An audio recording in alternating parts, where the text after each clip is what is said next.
Ölüm жакындаганын кантип билсек болот? Азирейли келеби же жокпу? Бүгүн же эртең эшигибизди такылдаткан учурда өкүнүп калбайбызбы деген суроо пайда болот бардыгыбызда. Коркуу дагы пайда болот орунда. Негизи эле урматтуу мекендешим, өлүмдөн өткөн белги берүүчү нерсе жок бизге. Жөн эле ооруганыңыз, башыңыз ооруганы, жөтөлүп калганыңыз бул бардыгы өлүмдөн келип аткан белгилер. Башыңыз ооруганы, кыйналганыңыз, тартышканы, чачыңыздын агарганы бүт бардыгы өлүмдөн келген белгилер болуп эсептелет.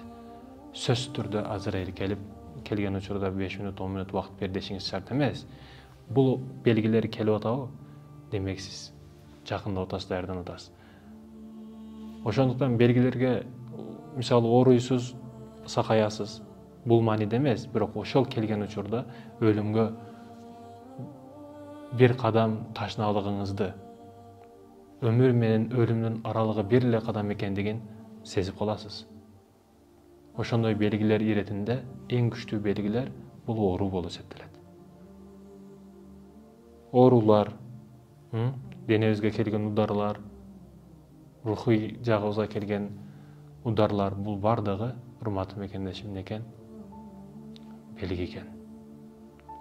Даярдан, алыс эмессиң, жакынсың, аз калдың. Албетте, алар дагы келишти, кетишти, биз дагы келдик, кетебиз. Ушундай.